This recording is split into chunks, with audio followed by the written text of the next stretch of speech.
हाय guys, अस्सलाम वालेकुम and welcome back to the channel. उम्मीद करता हूँ आप सब खैर आफियत से होंगे, खुश मज़े में, और अगर फुर्सत से हैं तो इस वीडियो को शुरू करें, वरना skip it for later some time because it's going to be bit longer than usual. वजह सिर्फ ये कि it's being posted quite later than usual. गुज़िश्ता कई महीनों से मुसलसल हालत सफ़र में होने की वजह से कोई भी डाटा प्रोसेस नहीं हो सका, और आज के स्पेसिफिक वीलॉग में जो एक्टिविटीज आपके साथ शेयर की जा रही हैं those are from end September to early October. फिर इससे अगले आने वाले वीलॉग में आपको अक्टूबर से नवंबर का किस्सा सुनाएंगे। But just to reconnect you, in last video you saw me travelling to Gilgit Baltistan, और वहां से आगे की कहानी पेशे खिदमत है। पहुंचने के बाद जितना मजा रास्ते में मुझे आया ना, उतना मजा मुझे यहाँ आके 2 दिन सोने का भी आया है। तो मैंने पहाड़ों में आके ना हर काम करना होता है, घूमना फिरना भी होता है, सोना है, खाना पीना, हर चीज़ मैंने इंजॉय करनी है, सेलिब्रेट करनी है, व्यूज़, खामोशी।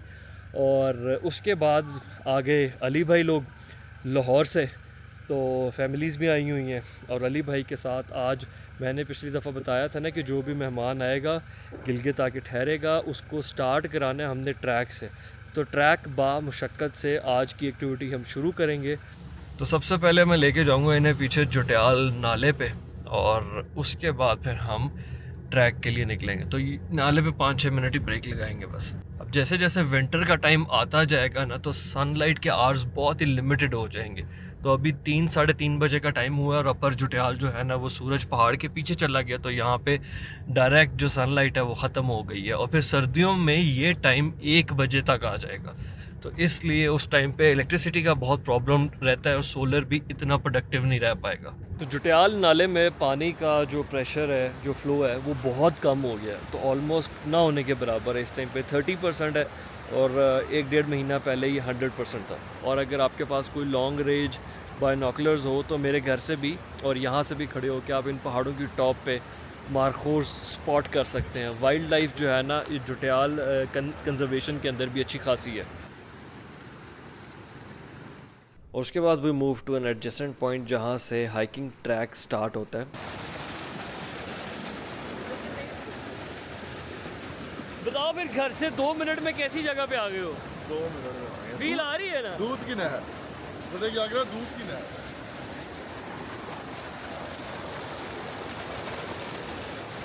लाहौर बैठ के दिल करता है कि इसमें जाके नहाएंगे। इधर आके हिम्मत नहीं पड़ती। ये सीढ़ियाँ हम कर रहे हैं, जो कि शुरू में बड़ा मुश्किल पार्ट लगता है, लेकिन असल टेक्निकल पार्ट ये है सामने।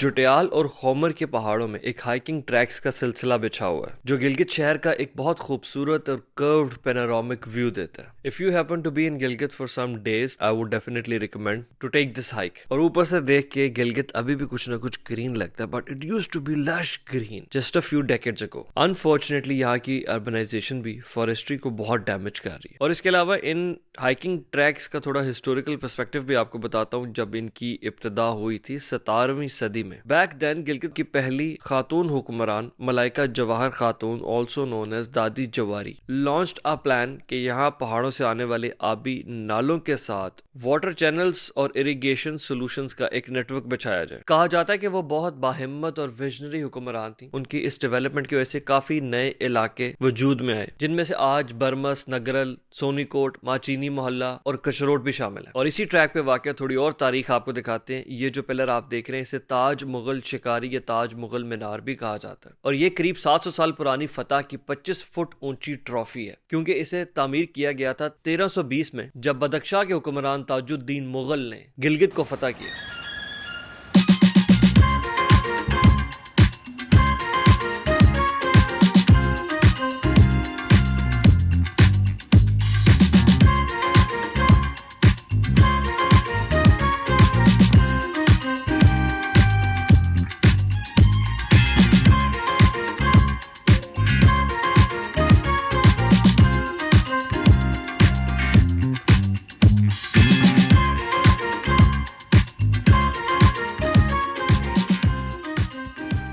आज आपको दिखाता हूँ कि इंतहाई महंगा नाश्ता जो होता है ना, वो कैसे होता है। मेरे नज़दीक आपको पता है ना, महंगी चीज़ें, 1-1.5 लाख का सैंडविच, 5 लाख का बर्गर, और ये 10 लाख के पराठे कैसे होते हैं, वो इन व्यूज़ की वजह से होते हैं, जो अनमोल और प्राइसलेस व्यूज़ और फील्स आती हैं ना। तो ये हमारे देसी आलू के पराठे हैं, खाने पीने की ख्वाहिशें ऐसे नज़ारों में बैठ के जो पूरी होती हैं ना, यही हमारी सारी ट्रैवलिंग का हासिल वसूल है। ये रायता है पुदीने का and this mint is source from अभी गार्डन से तोड़ के फ्रेश अभी बनाया है। Oh wow, morning 2. Morning like this. Morning like this Yes. 2.5 hours in washroom। मुस्तकिल पता 1.5, not 2. मुस्तकिल पता गुस्ल खाना। और ये जनाब चेक करें आप, original Palestinian organic olive oil. Extra version नहीं बोला आपने। यार ये सारी खसूसियत आप बता दो ना। खसूसियत आप बोल चुके हैं। इस्तेमाल ये करते हैं Palestinian organic extra version olive oil. अगर भाई जब मुझ बात है तो ऐसा भी सुन रहे होंगे, हनी ले आना, ऑयल ले आना और नहीं मैं बताना। और गिलगित में जो मेरा टाइम गुजरता है वो इन दो बॉयज के बगैर हरगिज नहीं हो सकता। My friend Masroor Ali Khan and Shahryar Khan. हमारी डेली की संगत में डेली की डिस्कशन है jeeps, mountains, travelling, trade, hunting and sports. अब अगला मुद्दा यह है कि क्योंकि मसरूर भाई ने काफी अरसे से छेड़ डाली हुई है ट्विन टर्बो 1VD क्रूजर की, लिहाजा अब इनसे कुछ देर के लिए तो ये कब्जे में लेना ही पड़ना था to take out this big boy somewhere in mountains. और इसी दौरान मेरे पास डिस्कवर पाकिस्तान की टीम भी I to feature my interview in the travel series Discovery Ride with Jong, hosted by Rafia, who is a biker girl, and it was nice meeting them all, listening their stories. चलो जी, I'm all set for Hunza और अब मैं निकल रहा हूँ ज़रा flavour change करने के लिए 1VD के ऊपर, क्योंकि 1VD को KKH के ऊपर आजमाना भी ज़रूरी है। तो अली भाई लोग पहले ही एडवांस है, 2-3 घंटे वो पहुँचने वाले होंगे, मैंने अब पीछे से कैचअप करना है।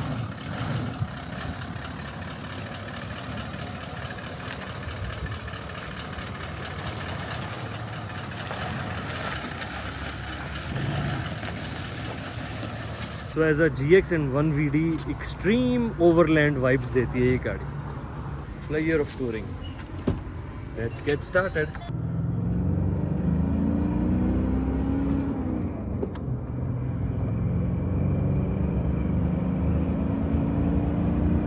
अच्छा, पहले मैंने 1VD के बारे में जो बातें करता था वो तो मेरी परसेप्शंस पे बेस था। अब इसका एक्चुअल हैंड्स ऑन एक्सपीरियंस होगा जब मैं इसको ट्रिप पे अपनी मर्जी के प्लेग्राउंड पे लेके निकला हूँ। What other place better than KKH। 2 RPM cross करता है, टर्बोज इसके जो है ना वो अप इन दी एयर ले जाते हैं गाड़ी को। I have a lot to say, लेकिन पहले मैं इसको एंजॉय करूंगा, मशीन का रिस्पांस देखूंगा, फिर आगे आने वाले दिनों में आपको एक्सपीरियंस भी सारा बताऊंगा और साथ साथ इसके नज़ारे भी कराऊंगा। हुंजा के लिए जब हम निकले तो प्लान ये था कि देयर इज नो प्लान, जहां दिल करेगा रुक जाएंगे, स्टे करेंगे। Firstly we had a very wonderful meet at Dawat Hunza restaurant in Karimabad. और क्योंकि करीमाबाद तो बहुत जल्दी आ गया था गिलगित से निकल के, बीइंग एट रोड वाली फील अभी सिर्फ शुरू ही हुई थी, so we decided to keep driving further. और अताबाद लेक क्रॉस करने के बाद right in middle of friendship bridge मैंने सडनली गाड़ियां रोकी, asked my family to step out and turn all the lights to zero. Mobile, गाड़ी सब बंद। सबसे दरख्वास्त की कि अपनी आंखों को जरा सी जहमत देते हुए सीधा 90 डिग्री के एंगल पे ले जाए। और उफ, it was the brightest star gaze of our recent times. भागते हुए जा रहे थे रोड पे, इस 10-15 सेकंड से सारा पर्सपेक्टिव ही चेंज हो गया। ये कुदरत की फ्री की ब्लेसिंग्स हैं, इन्हें स्पॉन्टेनियस एडवेंचर में एंजॉय करना चाहिए। खैर, इसके बाद हम गुलमत पहुंच गए और सोए हुए होटल स्टाफ को उठा के चेक इन किया मार्को पोलो इन में। और फिर अगले दिन एक और खूबसूरत सुबह, पस्सू कोन्स का बेहतरीन view, paste of fruits and a lot of Gulmit nostalgia. And coming back to this place, ये मार्को पोलो इन है। मेरा यहाँ माजी में काफी दफा रहने का इत्तेफाक हुआ है। This hotel was started back in 1960s और ये अपर हुंजा की टूरिज्म हिस्ट्री का एक हिस्सा है। Today it's not that luxury but old and soulful, it's all year operational. और ये गुलमत की कम्युनिटी की भी एक अट्रैक्शन है, बिकॉज यहाँ पे खासी सोशल और कल्चरल एक्टिविटीज होती हैं। वेलकम वहाब भाई, आप ज़बरदस्त किस्म की नुमाइंदगी कर रहे हैं after the flood. The things are normal and अब कोई सैलाब मैलाब अल्लाह की मेहरबानी से नहीं है। रोड मोड अच्छे, आप आ सकते हैं। यहाँ फ्रूट का सीजन है, ऑटम शुरू हो जाएगा, colours of the Hunza valley. हम आपको वेलकम करते हैं, आप हमारा सफ़ीर हैं। Thank you so much. तो थैंक यू वेरी मच। राजा साहब ने इतना ये तकल्लुफ़ किया है, हमें माशाल्लाह लवाजमात दिए हैं अपने इलाके के, डिफरेंट एप्पल्स एंड फ्रूट्स कुछ गाड़ी में पहले चले गए हैं। We will keep enjoying it on the trip. इस वक्त हवा बहुत ही ज़्यादा प्यारी चल रही है। ट्रीज़ को देख के अगर अंदाज़ा हो ना तो ठंड हल्की फुल्की जैसे मैंने पहले बताया आपको है, तो वो हवा जो चलती है ना वो धूप में भी एक ठंडी ब्रीज़ की तरह है। अच्छा, इस टाइम की एक और चीज़ बहुत जो मुझे खूबसूरत लगती है ना कि रश बिल्कुल नहीं होता, और अगर होता भी है तो थोड़े बहुत से रेलेवेंट से शौकीन हजरात होंगे रोड के ऊपर। तो गाड़ी चलाना और जो KKH के ऊपर प्लेयर हम इंजॉय करना चाहते हैं, थोड़ी बहुत तो यार स्पीड में मारता हूँ, इस चीज़ से मैं इनकार नहीं करूँगा, लेकिन मैं वो स्पीड एथिकल सिविक सेंस के अंदर रहते हुए इंजॉय करता हूँ मशीन को। उसमें कहीं पे भी ओवर स्पीडिंग या टर्न्स के ऊपर गलत ओवरटेकिंग, ये चीज़ें मेरी लिस्ट में बिल्कुल बॉर्डर लाइन है, कभी क्रॉस नहीं मैं करता। बट खाली मशीन का रिलेशनशिप, टेरेन, रोड, कर्व्स, ये तो अब एंजॉय करने हैं ना, इसी के लिए तो आए हैं और बार बार आते भी रहेंगे। पहली दफ़ा 92-94 में आए और आज 2025 में भी मैं उन अल्फाज की तलाश में हूँ जिनमें वो फील किसी तरह हू बहू डिस्क्राइब कर दी जाए कि यहाँ आना क्या है और यहाँ गाड़ी चलाना कैसा लगता है। मुझे नहीं मिले आज तक वो अल्फाज जो इस फीलिंग का वजन उठा सकें, और ना ही मैंने किसी और के मुंह से सुने। मुझे गाड़ियों का जुनून है, शौक है, मैंने बहुत सी गाड़ियाँ चलाई हैं, लेकिन जब भी मैं कोई अच्छी गाड़ी चलाता हूँ, उसे इंजॉय करता हूँ, I always have to imagine that machine on KKH. To me, KKH is the pinnacle point of touring and driving player. यहाँ होने का एहसास बिल्कुल ऐसे है गोया आप एक मूविंग स्टेज पे हैं, और इस स्टेज से जो क्राउड आपको नजर आ रहा है वो दुनिया के बेहतरीन पहाड़ हैं। The extraordinary saturation of nature, जहाँ 4000 से लेके 8000 मीटर तक पहाड़ों का मेला लगा हुआ है। दुनिया की 3 बड़ी माउंटेन रेंजेस मिलती भी इसी रोड पे। Thousands of magnificent peaks. आप यहाँ से अंदाजा लगा ले कि साउथ अमेरिका की टिप से लेके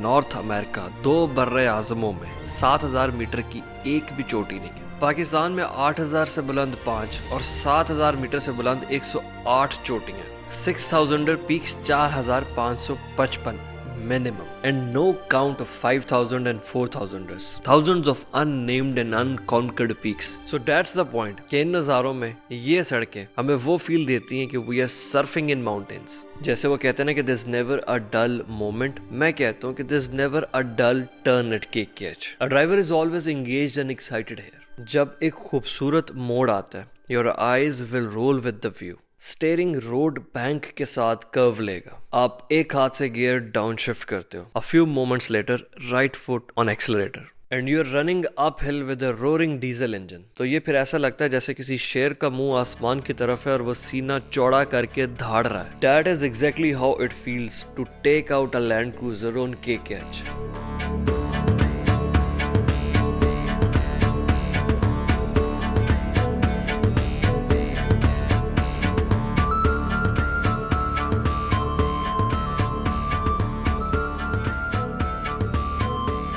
और फिर पस्सू भी क्रॉस करने के बाद I kept driving, I would rather say gliding. और इस वक्त प्री ऑटम डेज थे, पत्ते रंग बदलने की तैयारी कर रहे थे, और मैं ये सोच के डाउन हो रहा था कि जब तक ये रंग जोबन पकड़ेगा हम पता नहीं कहाँ होंगे। पर दुनिया में जहाँ भी चले जाएंगे वो जगह हुंजा के ऑटम से खूबसूरत तो नहीं हो सकती ना। और इसी सोच और गुफ्तगू में then I pulled over at the point of Khyber, decided this to be a point of return for day. लेकिन पहले छोटी सी ब्रेक।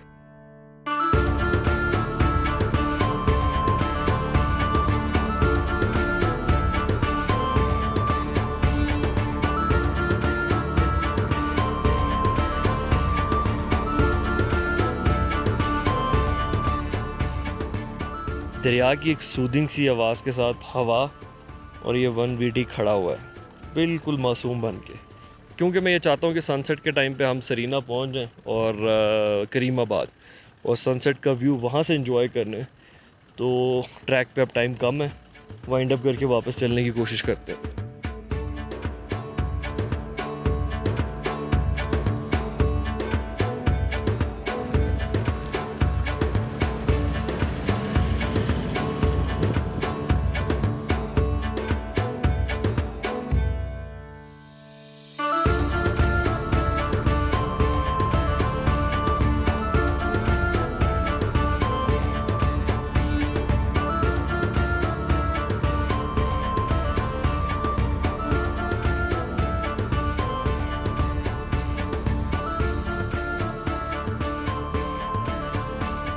एंड फिर coming back to the situation, upper Hunza छोड़ने से पहले मैंने सोचा कि बोरित लेक के ऊपर भी एक छोटा सा स्टॉप ले ही लेते हैं। It's just less than 2 kilometres from the main road. पहाड़ों में नेस्टल्ड एक बड़ी प्यारी सी छोटी सी लेक है विंटर्स में ये सारी फ्रीज हुई होती है, you can literally walk all over. और बाकी के 3 मौसमों में इसके अलग रंग होते हैं। हर मौसम में इसको विजिट करने का एक अच्छा चार्म है। इट्स अ गुड स्टॉप, इतना यहाँ पे रश नहीं होता। वाटर स्पोर्ट्स, कयाक और डे कैंप करने के लिए बड़ी अच्छी जगह है। और इसके आसपास वाइल्ड लाइफ भी अच्छी खासी है, तो उसको स्पॉट करना, फोटोग्राफी करना या उससे एहतियात बरत के कैंप मैनेज करना, ये सारी चीजें आपको कंसिडरेशन में रखनी चाहिए। इसके रेडियस में भी स्नो लेपर्ड्स अच्छे खासे, और माशाल्लाह अब स्नो लेपर्ड्स की तादाद गिलगित बल्तिस्तान में 550 से तजावज करने लगी है, thanks to wildlife conservation efforts and trophy hunting, जिसकी वजह से इलीगल पोचिंग बंद हुई है और इंडेंजर्ड स्पीशीज और खूबसूरत वाइल्ड लाइफ की तादाद अब बहुत अच्छे से मैनेज हो रही है। एक ज़माने में आईबैक्स की तादाद बहुत कम हो गई थी,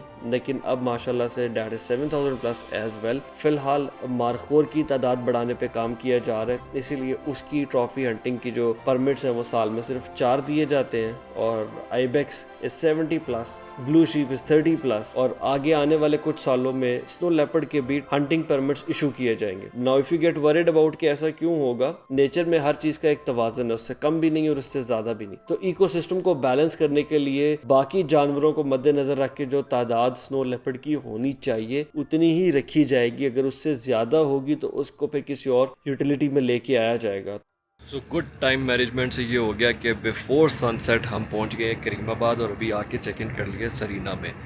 ये सनसेट के जो व्यूज़ हैं ना, ये यहाँ से मिस नहीं होने चाहिए थे। एंड दिस न्यू सरीना, मैं यहाँ पे फर्स्ट टाइम आ रहा हूँ जब से ये रेनोवेशन होके नया दोबारा से बिल्ड हुआ है, and I was very excited to visit and experience this place.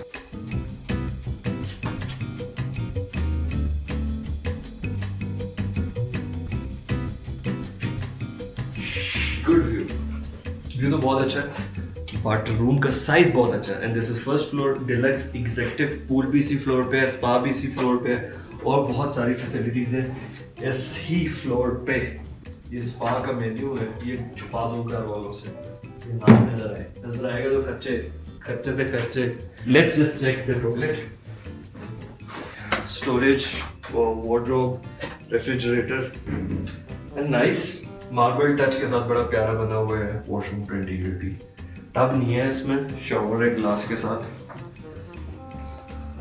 Fresh Hunza apples, वैसे गाड़ी में 2 क्रेट पड़े हुए हैं जो अभी हम गुलमित से उठा के लाए हैं। तो सनसेट पोजीशन इस तरफ है, और यहाँ पे ऊपर लेडी फिंगर और कुछ ग्लेशियल पीक्स नज़र आ रही हैं। तो व्यू थोड़ा सा बेहतर भी हो सकता है, लेकिन चलो फिलहाल डिलक्स एग्जीक्यूटिव में यही रूम्स अवेलेबल थे।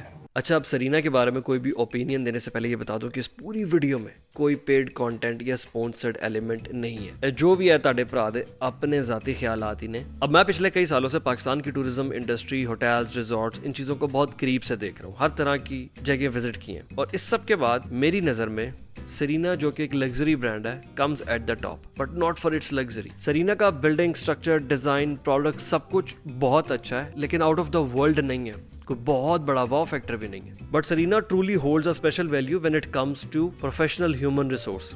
आई can absolutely vouch that they have an unmatched standard of service. अगर आप रिपीटेड कस्टमर हैं तो you have this confidence when you check in कि आप जो बोलेंगे, जो चाहेंगे वैसा हो जाएगा। इनकी सर्विस में ये जादू है कि they will make you feel this way. The first favourite thing is कि मैं सरीना, फैसलाबाद, कोयटा, इस्लामाबाद या हुंजा हूँ, it's all same. It has a uniform patterns which is an achievement. Secondly, hospitality industry में सबसे मेन चीज है ही स्टाफ और सर्विस। इनिशियल इंप्रेशन में 80% हमारी अटेंशन अपीयरेंट और कॉस्मेटिक चीजों की तरफ जाती है, products, building, design, structure, the way room looks, और एज अ कंज्यूमर 20% ही हम सिर्फ इस फोकस पे रहते हैं कि स्टाफ और सर्विस हमारे साथ सलूक क्या करेगा, which actually is the main point जहां ये डिसाइड होगा कि दोबारा आपने वो जगह विजिट करनी भी है या नहीं। Now reason why I am focusing so much on this कि पाकिस्तान की टूरिज्म इंडस्ट्री में सबसे बड़ी कमी ही इस चीज में है। एज अ कंट्री जिसका टूरिज्म पोटेंशियल बहुत हाई है, लेकिन टूरिज्म इंफ्रास्ट्रक्चर ना होने के बराबर है, और अगर है भी तो बहुत अनप्रोफेशनलिज्म का शिकार है। मैं नॉर्थ पाकिस्तान में 1-1 लाख रुपया दे के भी होटल में स्टेज कर चुका हूँ, बट सबसे बड़ी प्रॉब्लम यहाँ आती है when you do not have what you were promised. अच्छे से अच्छे होटल्स भी अपने स्टाफ और ह्यूमन रिसोर्स के हाथों मार खा रहे हैं। सर्विस में कंसिस्टेंसी नहीं होती, lack of positive energy, lack of problem solving attitude, इन चीजों की वजह से अच्छी खासी बिल्डिंग या फैसिलिटी भी अपनी वैल्यू लूज कर बैठती है। So overall it's a very impressive thing जो सरीना पाकिस्तान के टूरिज्म इंफ्रास्ट्रक्चर में कंट्रीब्यूट करता है। And talking specifically about this building जो कि नई खुली है, I believe it offers one of the best views in Pakistan. ऐसे व्यूज के साथ आपको 5 स्टार सर्विस तो मिल रही है।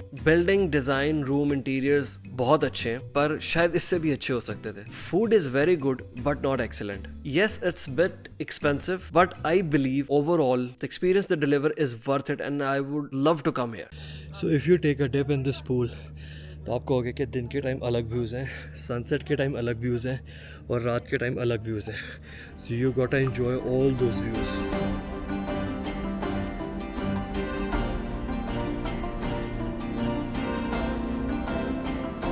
इतने अच्छे व्यू को छोड़ के कहाँ जाएं? लेकिन जाना तो पड़ेगा क्योंकि सफ़र खूबसूरत है मंजिल से भी।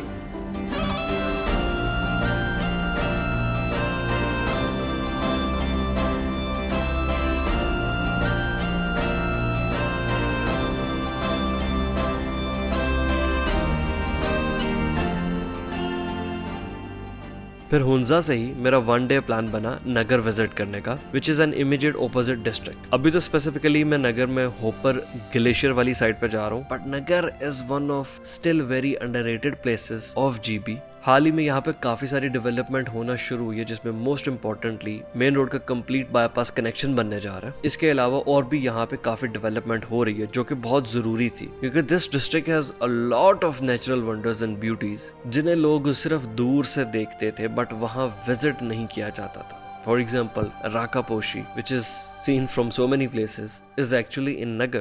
Diran Peak, Spantek Peak, जिसे Golden Peak भी कहा जाता है, many glacial alpine lakes, Hopper Glacier, Hisper Glacier, Biafo Glacier, तो काफ़ी attractions है इस तरह की। और फिलहाल मैं सिर्फ होपर वाली साइड पे जा रहा हूँ, जिसका रास्ता हुंजा से करीब 40 मिनट का है।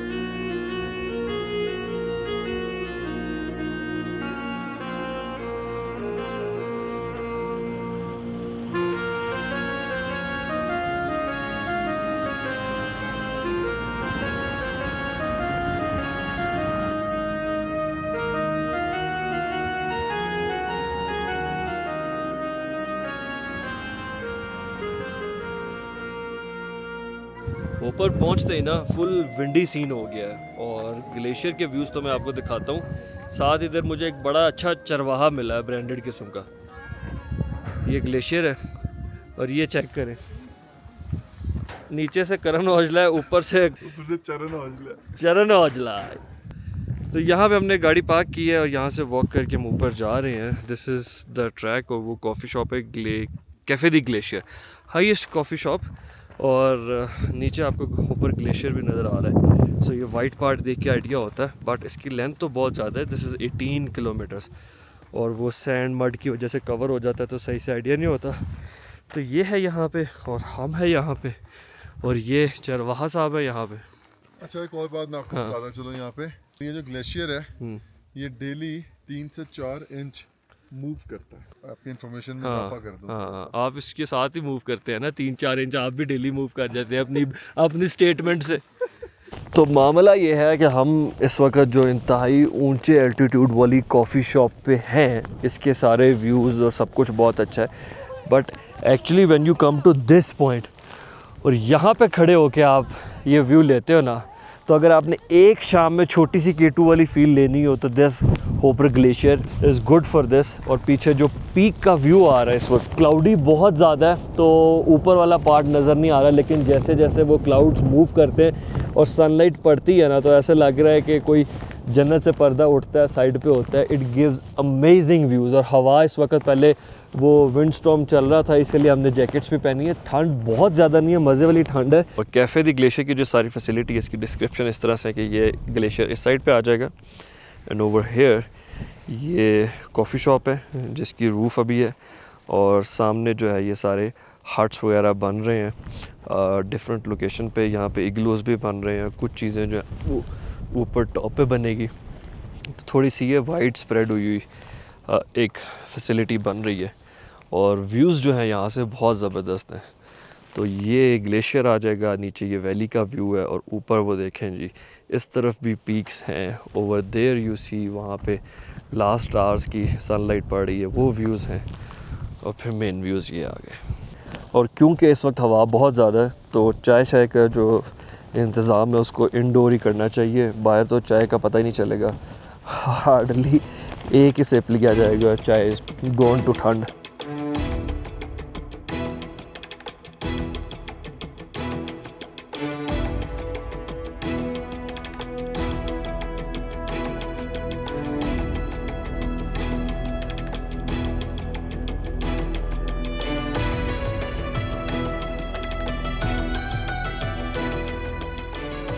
अच्छा, हम लोगों ने अब कैफे दी ग्लेशियर पे हाइटी वाइटी कर ली, उसके बाद we are going up at the cottage, जो कि पाकिस्तान का हाईएस्ट एल्टीट्यूड कॉटेज है जो B&B के लिए यूज़ किया जा रहा है। और यहाँ पे अरकम भाई ने मुझे इनवाइट किया था। I am very excited to visit the place, but down side is कि हम लोग पीछे के व्यूज़ एंजॉय करने में इतने बिजी हो गए कि अब सनसेट के कलर्स बस जाने को हैं और फिर हम पहुँच रहे हैं उस कॉटेज पे।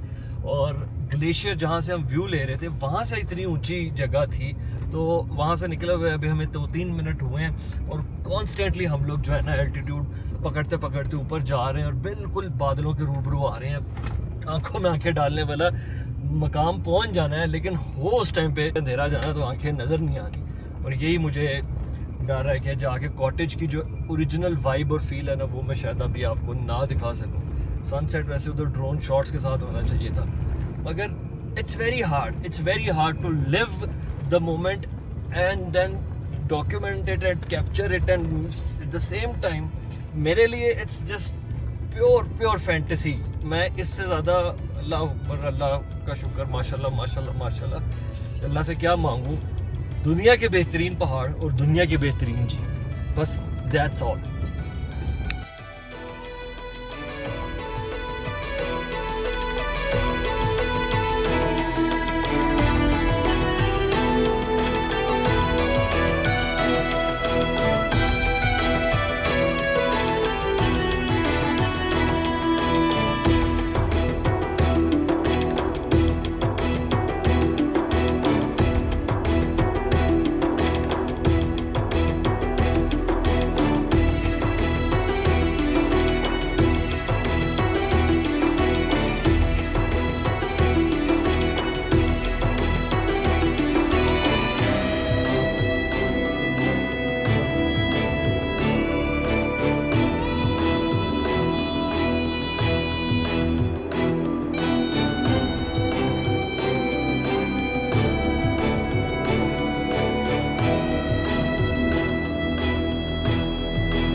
तो मैंने फिर यहाँ पे B&B कॉटेज विज़िट तो किया था, लेकिन इस टाइम और अंधेरे में मैं आपको उसका फर्स्ट इंप्रेशन नहीं देना चाह रहा था, क्योंकि आज मेरा यहाँ स्टे का प्लान भी नहीं था। वो चीज़ मैंने आपके लिए बचा के रखी ताकि जब नेक्स्ट स्टे हो उसकी पूरी फील आपको दिखा सके। और इस वक्त अभी वहाँ पे काम भी चल रहा था। खैर, I got back to Gilgit, फिर से रेस्ट और कुछ काम वाम चल रहे थे, और इसी दौरान I was invited by Arif sahab for International Tourism Day celebration at Government Vocational and Technical Training Centre Gilgit. Knowledge, education, productivity, ऐसी चीज़ों का मुझे बहुत शौक होता है, बल्कि ये कहना भी गलत नहीं होगा कि शायद मेरा सबसे बड़ा पैशन ही इल्म और अदब है। तो मुझे बड़ी खुशी हुई ये देख के कि GB के मुख्तलिफ इलाकों से आए हुए बच्चों को यहाँ पे स्किल्ड प्रोफेशनल ट्रेनिंग दी जा रही है, जिससे वो अपना कैरियर और कामयाब रोजगार सिक्योर कर सकेंगे। मार्केट के ट्रेंड्स को देख के जिन स्किल्स की रिक्वायरमेंट ज़्यादा है उन पे ज़्यादा फोकस किया जा रहा है, और साथ ही साथ बच्चों को स्टाइपेंड भी दिया जाता है while they are learning and getting trained. Pakistan tourism industry के बारे में मेरे जो ख्यालात हैं वो मैं पहले भी कई दफ़ा प्रेजेंट कर चुका हूँ, और मुझे लगता है इसमें सबसे बड़ा गैप ये है कि हमारे पास स्किल्ड प्रोफेशनल्स, हमारे पास वो डाइवर्सिफाइड वर्क फोर्स नहीं है जो हमें अपने पोटेंशियल को अनटैप करने के लिए रिक्वायर्ड है टूरिज्म इंडस्ट्री में। अगर मेरे इख्तियार में कुछ होता है इस मुल्क में करने के लिए,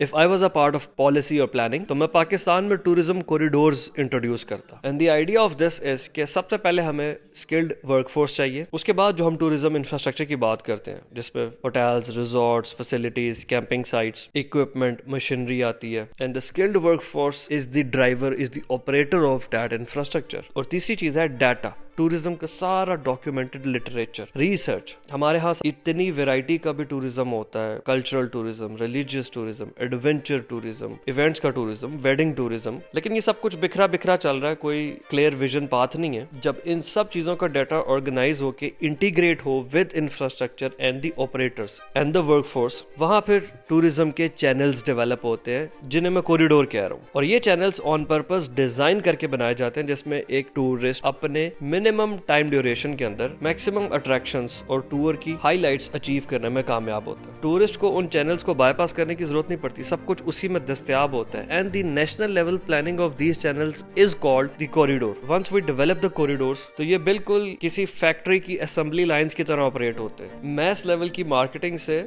टूरिस्ट उस कॉरिडोर में इंजेक्ट होता रहेगा, पब्लिक और प्राइवेट सेक्टर के स्टेक होल्डर्स उसको फैसिलिटेट करेंगे, उसको चीजें प्रोवाइड करेंगे, और डेडिकेटेड कॉरिडोर की वजह से मैस लेवल का टूरिज्म हैंडल करना पॉसिबल हो जाएगा। और ये दुनिया 21वीं सदी में चल रही है। 2025 में ये चीजें बनाने के लिए हमें कोई 10-15 साल का एजेंडा नहीं चाहिए। अगर हम करने वाले होते तो ये सब 6 महीने में बनता है, लेकिन शायद हमारे पॉलिसी मेकर्स और अरबाब इख्तियार के पास इससे भी अच्छे प्लान्स होंगे, और हमारे सारे ग्लेशियर्स मेल्ट होने के बाद वो प्लान्स इंप्लीमेंट भी हो जाएंगे। तो हम उनका इंतजार करते हैं। ये बातें और आइडियाज रद्दी के टोकरे में बहुत अच्छे लगेंगे। मजे की बात यह कि करप्ट हुक्मरान दुनिया में हर जगह होते हैं, लेकिन करप्ट के अंदर भी जो सबसे डी ग्रेड माल है वो हमारे इससे आया, क्योंकि इनका पहला जुर्म करप्ट होना है और उनका दूसरा जुर्म नाअहल और निकम्मे होना है। यकीनन इनका दूसरा जुर्म पहले से भी ज्यादा भारी है, क्योंकि दुनिया में फिर भी काफी मुल्कों में ऐसे करप्ट हुक्मरान थे जिन्होंने अपनी कौम का इकलौता 100 रुपया खाने से पहले उसको पहले 1100 बनाया और फिर उसमें से 200 खाया, 900 फिर भी कौम के हिस्से आया। इत्थे करना भी कुछ नहीं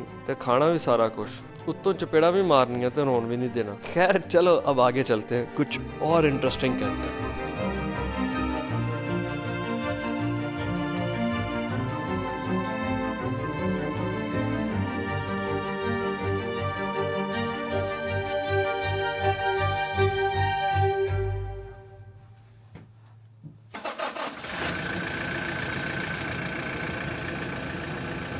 मैं आज एक बड़े ही ज़बरदस्त एडवेंचर पर निकल रहा हूँ। I am living my place in Gilgit for this big mountain Rakaposhi. Let's see आज इसके कितना करीब जा सकते हैं। तो आज हम करने जा रहे हैं जी राकापोशी बेस कैंप का adventure with my friend Shahryar and Numan, and we are gonna do it the fastest way, मतलब एक ही दिन में आना और जाना। गिलगित से हम सुबह 6:30 बजे निकल रहे हैं, heading straight towards Minapin in Nagar. How do you compare it by doing it in 2 to 3 days rather than एक दिन में करना? It's quite a bit challenging, थोड़ा टफ भी है। पहला जो आपका सेक्शन है वो थोड़ी चढ़ाई है, उसके बाद फिर मैदान है, और जो आपका लास्ट सेक्शन है हपकुन के बाद वो बहुत चैलेंजिंग है। और आपको क्या लग रहा है हालात, परफॉर्मेंस कैसी रहने वाली है मेरी? आप तो मुझसे ज़्यादा फिट और ना सर ना, ट्रैक के एंड पे आपसे परफॉर्मेंस पूछ लेंगे। ट्रैकिंग से फौरन पहले नाश्ता नहीं करना चाहिए, ऐसा कहना था तजर्बाकार लोगों का, लेकिन हमने उनके तजर्बे के बरक्स जाके किया भी और उन्हें भी नाश्ता करवाया। और जैसे ही हम चले मुझे समझ आ गई कि तजर्बा ही होता है। एक तो मैं जहाँ इतने तगड़े लोगों के साथ रहा हूँ, ऊपर से मेरी हरकतें भी ठीक नहीं है। मेरा तो सिर्फ जज्बा ही जज्बा है, ना कोई ट्रैकिंग की टेक्निक्स ऑर्डर में है। और बॉयज का तो ये होम ग्राउंड है। Shahryar is from Nagar and he is from the royal family of Nagar, is one of the current young princes. Nagar का जीबी का चप्पा चप्पा इस बॉय ने पहाड़ों पे ऊपर नीचे चढ़ के देखा हुआ है, पूरा लेपर्ड है। 5000 मीटर पे तो ये शिकार करने चला जाता है। फिलहाल 4-5 मोड़ काटने के बाद my breakfast was knocking my chest and said welcome to reflux. जी वहाँ नीचे से हम आए हैं, नॉन स्टॉप चलते हुए हम यहाँ तक आ गए। Long way but longer is to go. मज़े की बात यह है कि मेरे पास एक रवायती बहाना होता है जिससे मैं जहाँ मर्जी रुक जाता हूँ, और वो ये कि मैं तो शॉट लेने के लिए रुका हूँ, और फिर मैं कभी लेफ्ट से शॉट ले रहा हूँ, कभी राइट से शॉट ले रहा हूँ, कभी हेलीकॉप्टर की ले रहा हूँ, कभी पहाड़ की ले रहा हूँ। मौके पे इज्जत बचाने की यही एक टेक्निक थी। कसम से अगर ये ना होते ना, इसी मोड़ पे आधा घंटा लेट के रेस्ट करना था, सो जाना था, लेकिन चलता पड़ रहा हूँ because voice it is called peer pressure. Luckily थोड़ा ही आगे चल के एक चाय का ढाबा आया and we had a short break. और probably this would be the पूरे ट्रैक का हार्डली 10% होगा भी, या 10% चंगा होंदा सवाल ना करदा, मैंने तेरा जवाब ले बैठा। ब्रेक हमने काफ़ी छोटी ली थी, हार्डली 4-5 मिनट। उसके बाद दोबारा से हम निकले। 2 टर्न्स लेने के बाद उल्तर पीक हमारे इस तरफ आ गई है, and there you see Diran peak. इस वक्त हमने ऑलमोस्ट 40% कवर किया हुआ है। We are close to Hapakun, जो कि हमारा मिड पॉइंट है और हमारा स्टॉप होगा। शहरियार भाई told me that on this particular track इसकी कुछ खसूसियात है, जिनमें से एक ये है कि this is mostly all year safe, but winters में कुछ और टेक्निकल रीजंस हैं जिसकी वजह से अटेम्प्ट नहीं किया जा सकता। सेफ इसलिए है क्योंकि यहाँ पे लैंडस्लाइड या रॉक फॉल वाला कोई पैटर्न नहीं है। सो अब मैं आपको ट्रैक के बारे में थोड़ा बताता हूँ। This is going to be total 10 kilometres of the distance जहाँ से हमने ट्रैक अटेम्प्ट करना शुरू किया टिल द बेस कैंप। और राकापोशी बेस कैंप से ही आप राकापोशी भी देख सकते हैं, दीरान पीक भी देख सकते हैं, and in middle of both there is a huge ice wall, and then in foothill of those mountains एक बहुत ही खूबसूरत ग्लेशियर आ रहा है। It's one of the most scenic places in our country. तो आप भाई इसके अंदर ना दही डालते हैं, हाँ, उसके बाद इसके अंदर ना इसको मिक्स करते रहते हैं। ये ठीक जो है। ना इसका ये नेचुरल ये ऐसे खींचा ना। Sounds good. अब राकापोशी वाकया तो नगर डिस्ट्रिक्ट में है, लेकिन इसको बहुत दूर दराज इलाकों से देखा जा सकता है। इवन के नगर के अंदर इसके बड़े प्यारे व्यू पॉइंट्स हैं, जिसमें से एक खो का फेमस व्यू पॉइंट है। But getting to the base camp is totally a different experience and I would say the best of all. Pakistan में अगर आप खूबसूरत और फेमस पहाड़ों का बेस कैंप करना चाहते हैं तो there are 3 of them which are top rated, K2, Nanga Parbat and Rakaposhi. K2 काफी लंबा है और एक एक्सट्रीम प्रो लेवल का चैलेंज है, बट नांगा पर्बत और राकापोशी आर बिट शॉर्टर, और K2 से पहले आपको ये अटेम्प्ट करने चाहिए। नांगा पर्बत unfortunately has become very crowded or somehow polluted as well.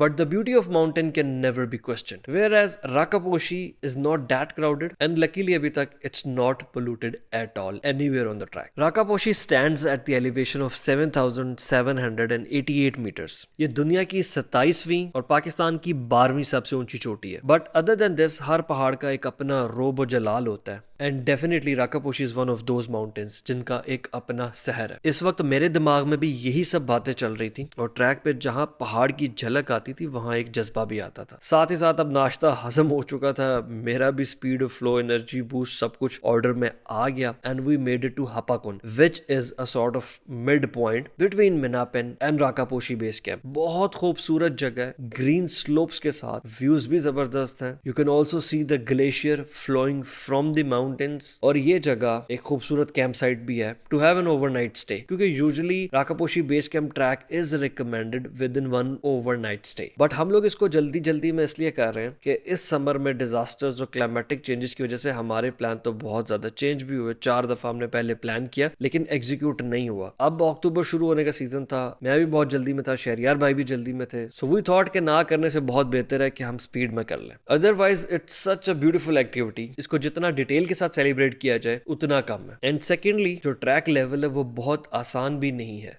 50% distance तय करके हम हपाकुन तो आ गए, लेकिन असल कहानी हपाकुन के बाद शुरू होनी है। 9 बजे हमने नीचे से ट्रैक शुरू किया था और 11:40 पे हम ऊपर पहुंचे थे। अब यहाँ से 1:15 पे ट्रैक शुरू कर रहे हैं दोबारा से, एंड लेट्स सी कि कितने बजे बेस कैंप करते हैं। और साथ ये मेंशन करना भी बहुत ज़रूरी है कि इस ट्रैक में सीधे पैचेस बहुत कम थे। इट्स नॉट डेंजरस, इसकी कोई ऐसी स्लोप्स नहीं है या साथ कोई रिवर वाटर चैनल्स ऐसे नहीं है जैसे मैंने गप्पा वैली में पहले किए हैं, वो काफ़ी खतरनाक ट्रैक्स भी होते हैं। यू स्लिप तो you are in a very vulnerable position. यहाँ पे वो इशू नहीं है, रॉक फॉल्स नहीं है, बट चढ़ाई बहुत ज़्यादा है, और 10 किलोमीटर में से मैं कहूँगा कि शायद 90% ऑफ द टाइम आप चढ़ाई ही चढ़ रहे हो। तो if you are doing it in the same day तो ये बहुत बड़ा मार्का और जोर आवर काम है। और साथ ही यहाँ पे हमारे 55 साला डेविड भी जोर लगा रहा था, जो ऑस्ट्रेलिया से आया हुआ एक हिच हाइकर था। मैंने ट्रैक पे चलते हुए कुछ ब्रेक्स तो ली होंगी, but I did not stop anywhere for more than 60 seconds. And through out this process पानी का एक एक घूंट पीने का इतना मजा आता था जैसे पूरे दिन रोजे के बाद अफ्तारी में एक ग्लास पीने का आता, बिकॉज एनर्जी इतनी ज्यादा कंज्यूम हो रही थी और भूख प्यास बहुत ज्यादा बार बार लग रही थी कि दिल कर रहा था कि पत्ते और दरख्त भी खा जाओ। सो हर थोड़ी देर बाद अपने आप को रिवॉर्ड करने का बड़ा मजा आता था, either with an energy bar या इलेक्ट्रोलाइट वाटर। बट ये सारी की सारी struggle was adding so much value. यकीनन अगर ये सब कुछ इतना आसान होता तो उस पहाड़ के रूबरू खड़े होने में कौन सा कमाल होता। इस मुलाकात का वजन तो तकल्लुफ और तरद्दुद से गुजर के होना था। और यहाँ ये मेंशन करता रहूं कि मैंने 15-20 किलोमीटर वाले ट्रैक्स पहले भी कई दफा किए हैं। I am not very regular, but this was the hardest push of my life, क्योंकि हम मुसलसल सुबह से चल रहे हैं और हपाकुन के बाद ज्यादा सख्त ट्रैक था और हमने कम ब्रेक्स ली। तो तकरीबन 1.5-2 घंटे में हम लोग टॉप पे पहुंच गए, जहां से पहला मंजर नजर आया Rakaposhi, Diran, the great ice wall in between them और नीचे बिछा हुआ ग्लेशियर। कुदरती मनाजर के पहलू से ये मेरी जिंदगी का सबसे खूबसूरत व्यू था आज तक का। जब मैं पहाड़ चढ़ा था तो I was questioning my self कि यार वाकई ये करना था या क्या जरूरत थी, बट जब मैं ऊपर पहुंच गया I literally loved my self for doing it.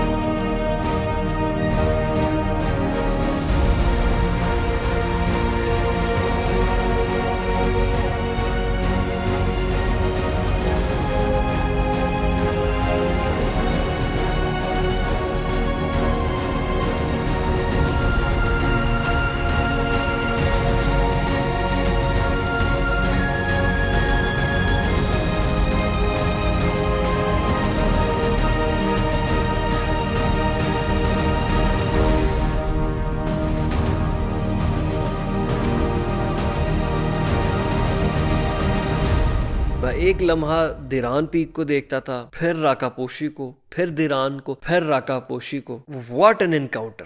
अल्लाह की कुदरत इस शान से बैठी थी कि दिल फिर से 100 दफा ईमान लाने पे मजबूर हो गया। सुबह का सारा जोर भूल चुका था and the wave of excitement was all over my body. इतनी देर में यहाँ पे इमिग्रेशन ऑफिसर आ गया, जस्ट बिल्कुल मेरे कंधे पे, and she was not willing to leave. और ऐसे लग रहा था कि वो सिर्फ मुझसे ही आईडी कार्ड मांग रही है। मेरे पल्ले वो लैंदी नहीं सी, एंड मुझे उसमें पता क्या नजर आ रहा था? Beef burgers. कसम से यार, it was such a hungry moment. मेरा दिल कर रहा था कि इसके यहाँ पे जबरदस्त बीफ बर्गर्स बने और क्या मजा आ जाए। खैर, getting back to the glory of these mountains, I was not getting over with it. और ये जहां से हमें पहली झलक नजर आई, हम वहीं पे काफी देर बैठ के then we started to walk further towards the base camp. उसके करीब एक मेकशिफ्ट किस्म का ढाबा भी बना हुआ है जो यहाँ पे सप्लाईज वगैरह मैनेज करता है। और हमारे साथ तो नगर के प्रिंस साहब है ना, तो हमारे हर जगह पहुंचने से पहले खाने पीने के कुछ लवाजमात तैयार होते थे। और इस चीज़ की कदर आज सर चढ़ के थी, क्योंकि इससे ज़्यादा भूख मुझे ज़िंदगी में कभी नहीं लगी थी। I loved everything about this day.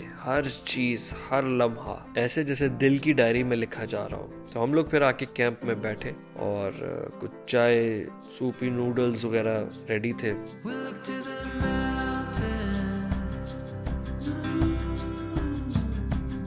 We don't care if it's only a dream. Nothing is really what it seems anyway.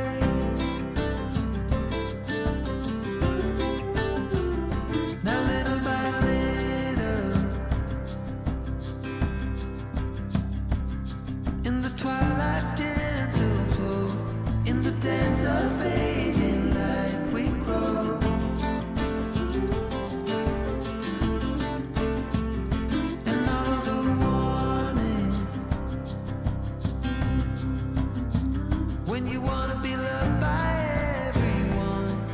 Get fooled by anyone so easily. I'm lost. You say you're tired, so am I. But without you, I'm lost. I'm lost. Yeah, we can walk on water.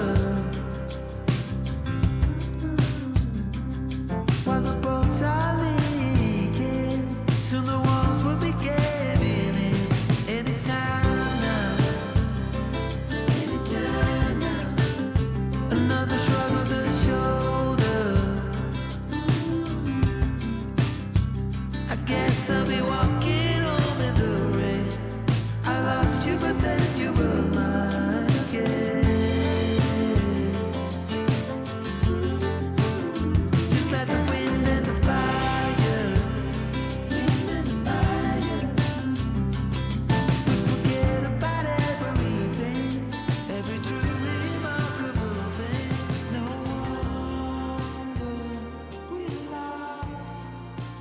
एक तरफ इन पहाड़ों को देख के ऐसी mesmerising feels और satisfaction आती है, और दूसरी तरफ मौजूदा हालात को देख के एक स्ट्रेस, एंजाइटी और डिसअपॉइंटमेंट होती है। क्लाइमेटिक चेंजेस ने सब कुछ बदल के रख दिया है। The world is changing so fast और उस चेंज में नेचर ने पूरी दुनिया में सफ़र किया है, लेकिन नेचर का एक ठीक ठाक असासा तो हमारे पास है। ना हम दुनिया को बुला के ये असासा दिखा सके, ना हम इस असासे की ज़ुबान बन के दुनिया में कहीं जा सके। अब हर साल हमारे ग्लेशियर्स टाइम बॉम्ब की तरह फट रहे हैं। जहां हमारे इन खूबसूरत वादियों में रहने वाले भाई बहन, हमारे हमवतन, ये डिज़र्व करते थे कि वो टूरिज्म की पॉजिटिव ग्रोथ से बेनिफिट लें, वहां वो मुल्की हालात से उस बेनिफिट से तो दूर की बात, बल्कि अब इस क्लाइमेट थ्रेट की वजह से गोया हर वक्त जैसे किसी तोप के निशाने पे बैठे हैं। कुछ अर्सा पहले मैंने अपने चैनल पे नेचर, क्लाइमेट चेंज और नॉर्दर्न पाकिस्तान किस तरह से इससे इफेक्ट हो रहा है उसके ऊपर ओपिनियन एनालिसिस डिस्कस किया था, और मुझे यही लगता है कि आने वाले कुछ सालों में इसमें बेहतरी आएगी। इंसानों ने कुछ ठीक किया तो किया, नहीं तो नेचर को बचाएगी, और कुछ सालों में ये मामला शायद बेहतर हो जाए। लेकिन उन आगे आने वाले 4-5 सालों में हमारे लोग इस डिजास्टर से कितने बुरे इफेक्ट होंगे, उनकी रिलीफ और डिजास्टर मैनेजमेंट में हम क्या कर पाएंगे, ये सबसे बड़ा सवालिया निशान है। उम्मीदें यहाँ पे बहुत कम है, क्योंकि पाकिस्तान हमेशा हर चीज में जिस पोटेंशियल पे होता है और जो एक्चुअली में एग्जिस्ट कर रहा होता है, इसमें बहुत फर्क होता है। विद वन बेसिक रीजन कि हम एक नॉन सीरियस कौम है। हमारी प्रायोरिटीज, हमारे मसले, हमारे एजेंडे, हमारे कंसर्न्स, सब कुछ इंतहाई नॉन सीरियस है। हमारे मुल्क में कहाँ कहाँ इंसानियत पिस रही होती है, आफात आ रही होती हैं, छोटे छोटे मसले उबल के बड़े हो रहे होते हैं, लेकिन हमारी तरजीहात ये होती हैं कि किसने कौन से लिपस्टिक लगाई, किसने कितने पैसे कमाए। नेशनल टीवी के टॉक शो, मॉर्निंग शोज में बुला के लोगों से ये पूछने की बजाय कि आपकी नेशनल कंट्रीब्यूशन क्या है, उनसे ये पूछा जाए कि आप आए किस गाड़ी पे हैं, तो ये डूब के नहीं, दफन होके मरने का मकाम है।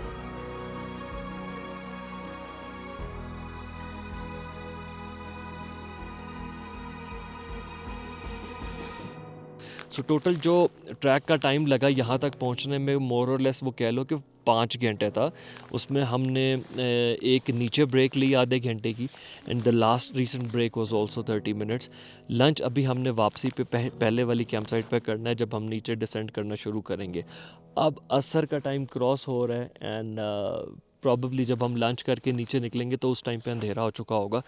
But it's time to say good bye with this vision in mind के नेक्स्ट टाइम जब भी यहाँ का प्लान बनेगा, at least 1 or 2 camp nights will be included in the plan to absorb it, और कुछ इसके लम्हे, कुछ इसके इम्प्रेशंस अपने अंदर समेट के वापस ले जाना। तो it was a good effort and fruitful day. Hapakun के पॉइंट पे हमने मगरिब के वक्त लंच किया और फिर बाकी का डिसेंड रात अंधेरे में किया। जैसा मैंने पहले मेंशन किया था कि मुझे लगता है ट्रैक में 90% स्लोप्स हैं, तो अपहिल जाते हुए भी एफर्ट थी और डाउन हिल आते हुए बहुत ज़्यादा प्रेशर मैनेजमेंट और स्टेबिलिटी कंट्रोल। शायद अगर हम ओवरनाइट रेस्ट करके आते तो फील ना होता, बट वन डे में ये ठीक ठाक काम है। I got back to Gilgit, had some good rest and chill, and in next days I was so proud of myself, क्योंकि वही बात है, जब पहाड़ चढ़ रहे होते हैं बंदा कहता है मेरे बाप की तौबा, मैं दोबारा आया। बट वंस यू डू तो अगले दिनों में आप कंटेंटमेंट में अपने आप को शाबाश देते रहते हो।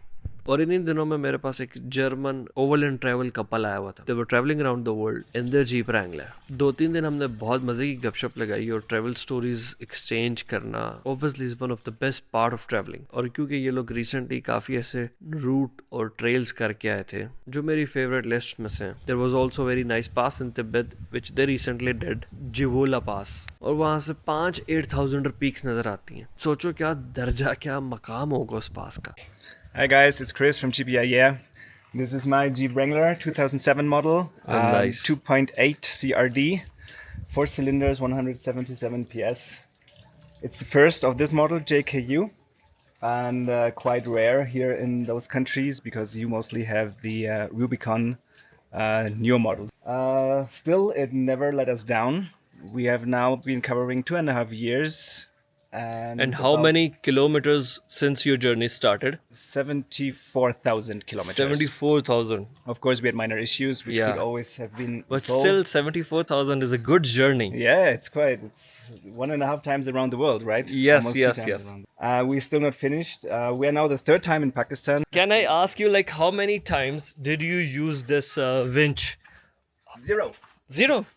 Not needed. है ना? I had this thing in mind, like you might have never used it, because when we are preparing a vehicle for an overland journey, like we have so many things to look after. Okay, we might need this, we might need this, but I guess actually there are very few little things which are of practical use. But this gives you a sense of security. If you're alone, you're not worried about like getting stuck. It's just like having another secondary vehicle to pull you out of situation. We have been stuck 2 times doing this trip. The first time there was a big off-road club with us, and they just towed us out of Which the mud. country?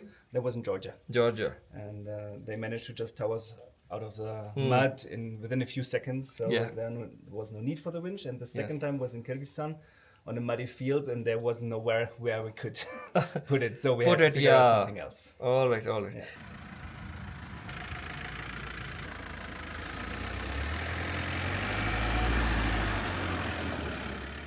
तो जनाब अब अक्टूबर के early days चल रहे थे और हमारा गिलगित छोड़ने का वक्त हुआ जाता था। इसी करके तैयारियां शुरू की। मज़े की बात आपको बताऊं, ये इंडियन निशानी जो हमारे पास हैली चौक गिलगित पे खड़ी हुई है, पिछले कुछ व्लॉग्स में मैं कह रहा था कि इसकी हालत बड़ी खस्ता थी। Finally it got new Windows और रीडू हो गया ज़रा, क्योंकि खिड़की शिड़कियाँ टूटी थी और मैं भी तस्करा कर रहा था कि जनाब इसको थोड़ा सेट वेट कर देना चाहिए, नहीं तो हमें कोई DIY का मौका दें। लेकिन जिन्होंने भी किया बड़ा अच्छा किया। Finally it's back in shape. सामान वगैरह तो पैकिंग की, उसके अलावा गाड़ियाँ भी रेडी कर ली निकलने से एक दिन पहले। और फिर आई वो मुश्किल सुबह जिस दिन कम से कम 1 HD जितना सीना चाहिए था गिलगित छोड़ने के लिए। निकले हम घर से और अपने पड़ोसी सरीना गए, नाश्ता वाश्ता किया। और जिस तरह स्कूल जाने से पहले बच्चे नहीं बहुत एग्जाम वाले दिन ज़्यादा परेशान होते हैं, कुछ खाया नहीं जा रहा होता, कुछ करने का दिल नहीं कर रहा होता, तो वही सिचुएशन थी। गिलगित से वापसगी तो पहले भी थी, लेकिन यहाँ रहने के बाद कोई और ही ताल्लुक बन गया। और मेरा जो यहाँ आके ठहरने का, ज़्यादा वक्त गुजारने का फैसला था, वो इसलिए नहीं था कि मैं सिर्फ यहाँ घूमना फिरना चाहता हूँ, बल्कि मैं इस मिट्टी, पहाड़ों से अपना ताल्लुक, अपना relationship of attraction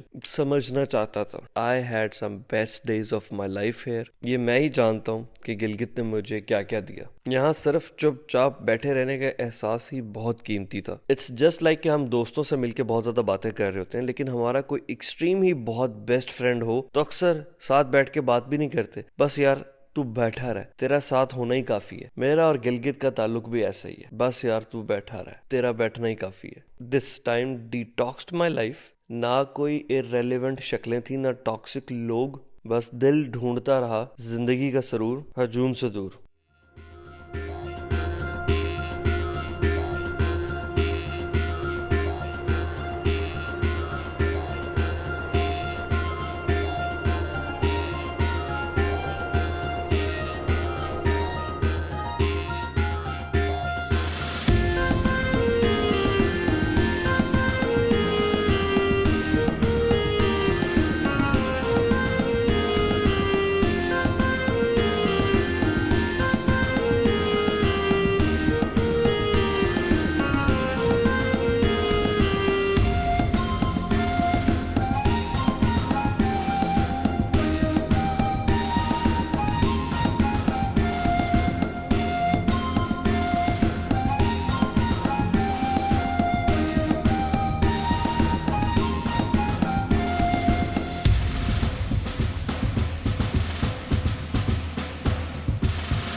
Once again, I'm on Babusar Top. इसी साल में कोई 5वां छठा, but very lucky, quite glad to see this in this beautiful shape यार. Look at the view. Sunset के करीब का टाइम है और वैसे भी बादल जिस तरह से सारा दिन थे वो सनसेट वाला ही माहौल बना हुआ था, बट फ्रेश स्नो पड़ी है और पीछे तो काफ़ी ज़्यादा ग्राउंड पे जहाँ से हम क्रॉस करके ड्राइव करके आ रहे थे वहाँ पे स्नो नज़र आ रही थी। इस व्यू से विच इज़ रोड टूवर्ड्स नारान, सारी पीक्स के ऊपर स्नो नज़र आ रही है, बादल हैं, और what else I can ask for to call it a day and eventually to call it a trip. अब ये शॉर्ट ट्रिप था। लास्ट में ये करूँगा कि अब कैंपर की छत पे बैठूँगा and I will actually have a very good view, और वो व्यू मैं आपको ड्रोन से दिखाने की कोशिश करूँगा। सो यूजुअली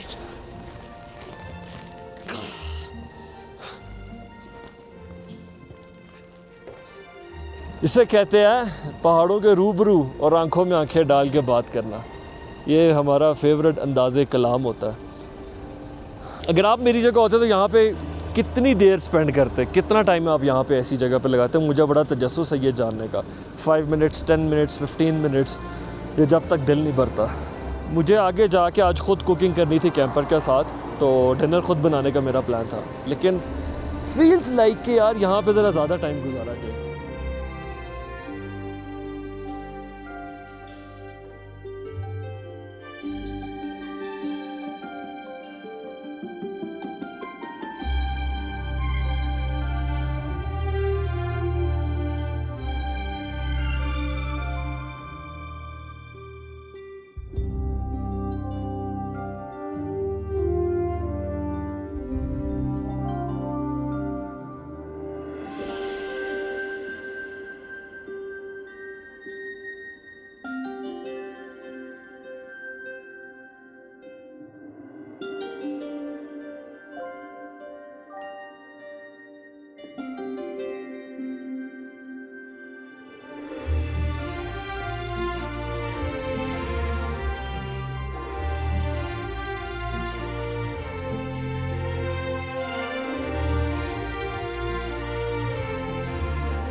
बाबूसर टॉप को इतनी खूबसूरत शक्ल में देखने के बाद भी ये सिलसिला रुक नहीं रहा था। इमीडिएटली जैसे रोड पे आए और डिसेंट करना शुरू किया तो सामने ये लाइट स्नोफॉल, ड्राइविंग के फ्लेवर और सनसेट के चेंजिंग कलर के साथ was one of the best treats possibly I could ask for on a trip. काफी देर इसको एंजॉय किया, और जिन गाड़ियों में ऊपर LED बार लगी होती है उसमें इनका व्यू, पॉइंट ऑफ व्यू बहुत अच्छा आ जाता है, इवन कि उसमें बारिश भी ऐसी ही नजर आती है। फिर रात हम नारान पहुंच गए and I decided to stay there only because of Green Park Resort which is ex PTDC। और नारान का PTDC used to be my favourite part of Naran. लेकिन हुआ ये, जिस जमाने में हम इसे एंजॉय किया करते थे तब नारान की खूबसूरती का एक और ही मकाम था। टूरिज्म की बेढंगम और इर्रिस्पॉन्सिबल एक्सपेंशन, जिसमें गलत इंफ्रास्ट्रक्चर और आवाम का मिसमैनेज्ड जम गफीर, तो मेरी कोई खास वजह फिर बची नहीं थी नारान आने की। It's one of the most beautiful places in Pakistan. इसकी सराउंडिंग, इसकी नेचर, यहाँ के पहाड़, अंदर के ट्रैक्स, लेक, सब कुछ बहुत खूबसूरत है। लेकिन अवाम के जम गफीर ने इनके हुस्न को 4 चांद लगा दिए। तो खैर, getting back to the Green Park Resort, मैं यहाँ पे स्पॉन्टेनियस डिसीजन था, just walked in, turned out to be a very beautiful experience. Again एक बहुत खूबसूरत सुबह देखने को मिल गई। The food was very nice, सब कुछ गर्म और फ्रेश आ गया, विद पराठे, अंडे, ऑमलेट, आलू, भुजिया, कीमा, चाय इज परफेक्ट एंड गर्म एज वेल। मैं आज हर चीज़ को इतना डिटेल में नारान में इसलिए एंजॉय कर रहा हूँ because I literally want to relive all the memories. 10-15 साल पहले नारान का वेदर भी बड़ा डिफरेंट होता था, आज वैसी ही ठंड है। Obviously I have seen this such stuff on Pinterest but looks amazing, amazing, बहुत प्यारा लग रहा है। इनिशियली मुझे लगा कि ओरिजिनल विलीज के पार्ट उठा के लगाया है, बट दिस इज़ वुडन। और नीचे चेक करें, सॉलिड फ्रंट एक्सल और शैकल्स और ली स्प्रिंग्स, बहुत प्यारा, बहुत फाइन काम हुआ होगा। अब मैं यहाँ पे पहले प्री बुक करके नहीं आया था ना, तो रात को मुझे जो ऑप्शन मिला वो कबाना हाट था, 18 नंबर कमरा, तो मुझे फिर वही लेना पड़ा। बट ये वाले हाट्स भी बहुत अच्छे हैं। इसके अलावा कुछ बड़े कॉटेजेस हैं यहाँ पे, क्योंकि काफ़ी सालों बाद आया था तो इनके सबके नाम मेरे माइंड से निकल गए, और नाम इनके वही हैं जो बैक देन PTDC में हुआ करते थे। ये 3-4 कलर्स देखो, ये वाले कलर्स देखो, ये वाले देखो, वो वाले देखो, और वो चेक करो। दिस इज़ द कॉटेज जिसमें मैं ठहरा था। सिंगल रूम है ये, इट इज़ कॉल्ड कबाना कॉटेज। तो क्योंकि ये रूम्स तो ऑलरेडी पीटीडीसी के टाइम की कंस्ट्रक्शन है, कोई नई कंस्ट्रक्शन ग्रीन पार्क ने भी नहीं की, लेकिन इसको रेनोवेट किया है। और ऑलरेडी जो रूम का साइज़ था उसके अंदर मैक्सिमम अच्छी फिटिंग्स लग सकती थी, अच्छा फर्नीचर लग सकता था, सीलिंग्स दोबारा हो गई, वॉल्स दोबारा, lamps, light, accessories, refrigerator, table, mirror, और टॉयलेट भी उसी टाइम का बना हुआ है। तो इसका जो साइज़ था उसके अंदर सैनिटरी वेयर सारी फिटिंग्स नई आ गई हैं, गीज़र, गर्म पानी फैसिलिटीज़, रूम, सब कुछ। सबसे अच्छी चीज़ इस रूम के बारे में, साइज़ छोटा था लेकिन इसकी जो है ना वो बेडिंग वो टॉप नॉच। इन्वर्टर इनके पास होना चाहिए। अभी वो इन्होंने इंस्टॉल किया नहीं किया या प्लान है, क्योंकि दे टोल्ड मी कि I am the first person to stay in this room. Secondly washroom में अगर कोई विंडो शिंडो ऐड हो जाती, एग्जॉस्ट का कोई थोड़ा सा वेंटिलेशन ज़्यादा बेहतर हो जाती, वॉशरूम में भी ना विंडो एलिमेंट बहुत ज़रूरी है। और बाहर इस टाइम पे ना वो मौसम बिल्कुल बदल गया है, बारिश शुरू हो गई है, बहुत अच्छी फील दे रही है। मैं कहता हूँ कि नारान का ऐसा मज़ा मैंने सोचा ही नहीं था कि मुझे कभी ज़िंदगी में दोबारा आएगा। खैर ये चीज़ आप चेक करो कि कॉटेज के साथ आपको जो गाड़ी आपकी वहाँ साथ आके खड़ी हो जाती है, आप बाहर निकलो आपको जंगल वाली फ़ील आ जाती है। क्योंकि मेरी नज़र में टूरिज़म का सारा पर्सपेक्टिव ही नेचुरल एरियाज़ में ये है कि आप बाहर निकलो तो आपके पास स्पेस तो हो, आप अपनी फैमिली के साथ आते हो तो आप बैठ सको। अब मैं आपको अगले हट में लेके जाता हूँ। एक इस तरफ बड़ा अच्छा हट है और दूसरे कुछ हट्स, सूरती हट्स उस साइड पे हैं। तो उनके साथ क्या होता था, हम लोग फैमिली के साथ आते थे। यहाँ पे मेरी इतनी मेमोरीज़ हैं कि शायद ही नॉर्थ पाकिस्तान में किसी और जगह पे इतनी मेमोरीज़ हो मेरी। हमारी गाड़ियाँ यहाँ से ड्राइव करके उस हट के बाहर ले आते थे। ये सारे कज़न्स, तब हम छोटे होते थे, कुर्सियों शुर्सियों पे बैठ के रात बोन फायर गपशप खाना वाना साथ चलता रहता था। एक चीज़ इन्होंने जो थोड़ी सी डिफरेंट किया वो ये है कि अब ना इन्होंने दरिया के साथ फेंस लगा दी है, which obviously is a good thing. क्योंकि अभी रिसेंटली जितने हादसा हो रहे हैं, लोगों की तरफ से सिचुएशन मिस हैंडल हो जाती है, तो fence is a security Maihar कि ना होगा मसला तो लोग जा ही नहीं सकेंगे। बट आई थिंक कि इस जगह की थोड़ी सी खूबसूरती कॉम्प्रोमाइज़ हो गई है, फेंस के साथ दरिया की वो फील नहीं आती। या तो इसको थोड़ा सा नीचे करके लगाया जा सकता था, बट अगेन होटल इंडस्ट्री के SOPs के हवाले से मैं बेहतर नहीं जानता, जिन्होंने बनाया है उन्हें ही पता होगा। उफ यार, शुक्र कसम से मैं इस टाइम पे नारान आ गया। कलर्स देखें आप ज़रा पीछे पत्तों के, एब्सोल्यूट अमेजिंग। ठंडी हवा चल रही है। ओके जी, ये वाला हट है, ये अभी ना ओपन ही नहीं हुआ, मुझे नहीं पता, ये रेनोवेट हो रहा है। इस पर रात को भी काम चल रहा था, लाइक 24/7 काम चल रहा है। आई डोंट नो इसका नाम क्या है। इसमें जनाब हम बाहर, ये जो लॉबी टाइप है, इसमें 2 बेडरूम होते हैं। यहाँ पे भी मैट्रेस लगा के छोटे होते थे, सोए हुए हैं। जब भी किसी भी फैमिली के साथ आते थे, हमारी अपनी फैमिली और कोई गेस्ट हमारे साथ होते थे, ये वाले कॉटेजेस लेते थे। और यहाँ पे बहुत मेमोरीज है इस जगह पे, और इसीलिए मैं बारिश में आपके लिए वीडियो बना रहा हूँ, खुद भी अपना नॉस्टैल्जिया एंजॉय कर रहा हूँ। But I am very happy. शायद ही मुझे किसी टूरिज़म होटल फैसिलिटी की रिस्टोर होने की इतनी खुशी हुई हो जितनी मुझे इसकी हो रही हुई है। Literally it has got best of views. अब मेरी ग्रीन पार्क से सिर्फ एक ही गुजारिश है, आपने बहुत अच्छी चीज़ बना दी, बट मैनेजमेंट आपकी है, सर्विसेज आपके अमले की हैं, तो it is highly requested to you कि बहुत सारे लोगों की इमोशनल अटैचमेंट है PTDCs के साथ, नॉस्टैल्जिया है, तो आप please kindly raise the bar, इसका मयार उठा कर रखिएगा। हम आपके रेगुलर कस्टमर्स भी रहेंगे और पाकिस्तान के टूरिज़म इंफ्रास्ट्रक्चर के अंदर आपकी एक पॉजिटिव कंट्रीब्यूशन भी रहेगी।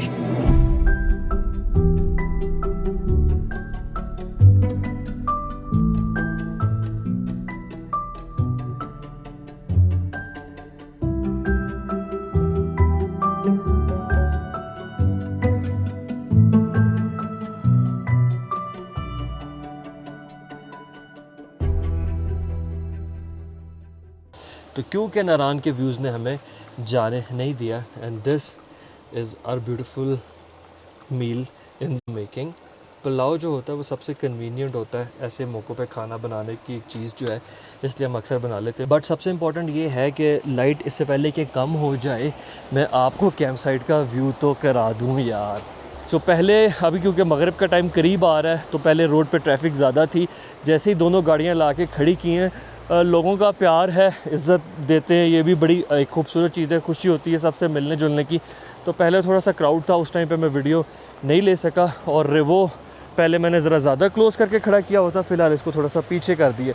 यूजुअली ये मेरा बड़ा फेवरेट स्टाइल होता है, एल शेप की फॉर्मेशन बनाना।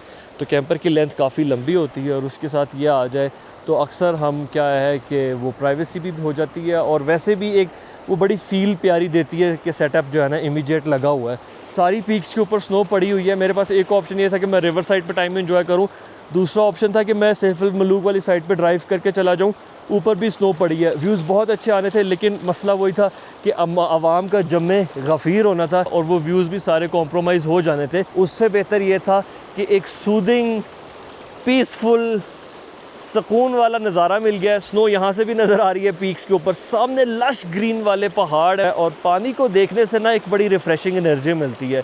एक थेरेपी है, इसकी आवाज़ से सुकून मिलता है, अंदर से सारा जो है ना वो डिप्रेशन वगैरह निकलता है। On top of that obviously हम काफ़ी दिनों से मज़े के खाने खा रहे हैं, लेकिन जो खुद बना के खाया जाता है ऐसे माहौल में freshly right of the stove, उसका एक अलग ही मज़ा आता है और खाना हमारा जो है वो बिल्कुल ऑलमोस्ट तैयार है। तो अब इस टूर को और इस वीडियो को कंक्लूड करते हैं यहाँ पे विद द फ्यू थॉट्स। और आपको पता है ना कि हमारे पास सिर्फ थॉट्स ही हैं। मैं जो वीडियोस बनाता हूँ आपके साथ शेयर करता हूँ, ना तो वो कोई ट्रैवल गाइड्स होते हैं, ना वो कोई बहुत खूबसूरत सिनेमेटोग्राफी होती है। It's just some casual random diary of experience, सफ़र की दास्तान, और वहाँ जाके जो मैं महसूस करता हूँ उनको अल्फाज में आप तक बस पहुंचाने की कोशिश करता हूँ। इसमें 2-3 चीज़ें हैं, नेचर, जीप, पहाड़, गाड़ियाँ, ये जो हमारे शौक हैं इनको डिस्कस कर लेते हैं। और इसके अलावा एक चीज़ बहुत ज़्यादा छलकती है, अपने मुल्क पाकिस्तान से मोहब्बत और बेहद मोहब्बत। और शायद इस मोहब्बत में आके मैं हमेशा पाकिस्तान के बारे में जो कुछ भी पॉजिटिव कह सकता हूँ, बता सकता हूँ, वो आपके साथ शेयर करने की कोशिश करता हूँ। बट साथ ही साथ ये बात भी ज़रूरी है कि मैंने पाकिस्तान एक आम इंसान से तो बहुत ज़्यादा देखा है। I have been to all the corners, all the provinces,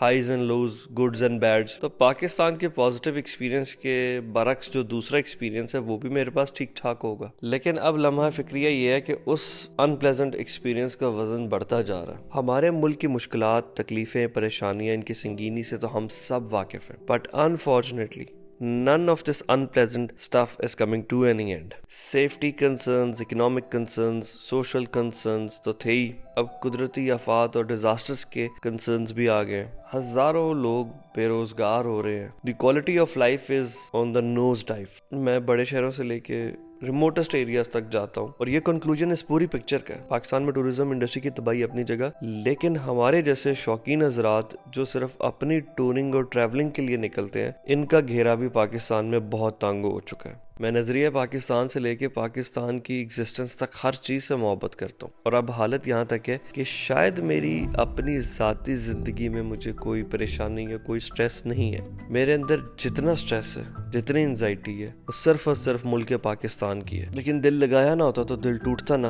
अब इस लंबी बहस में तो जाने का कोई फ़ायदा नहीं है कि मुल्क में क्या हो रहा है, क्यों हो रहा है, कैसे हो रहा है, लेकिन सिर्फ दिल से बद्दुआ निकलती है, अल्लाह उन लोगों को ता क़यामत गर्क करे जो इस मुल्क के दुश्मन हैं, जो इसकी बर्बादी में अपना किरदार अदा करते हैं, जो इसकी तबाहकारी के जिम्मेदार हैं। और अल्लाह हर उस शख्स को आबाद करे, उसे हिम्मत दे, उसे तौफीक दे जो इस मुल्क के लिए अच्छा सोचता है, जो इस मुल्क के लिए कुछ कर सकता है, जो इसकी बेहतरी में किसी न किसी तरह हिस्सा डाल सकता है। हमने इस मुल्क से टूट के मोहब्बत की है और आखिर तक करेंगे। पाकिस्तान में घूमना फिरना तो दूर की बात, मैं पाकिस्तान में रहता भी सिर्फ हुब्बुल वतनी के जज्बे में हूँ। और ऐसे सैकड़ों लोग हैं जो आज भी सिर्फ अपनी इस फीलिंग और रोमांस को बचाने में लगे हुए। We wake up every morning and just find one more reason to own it. Even if we never have another reason, we will never disown it.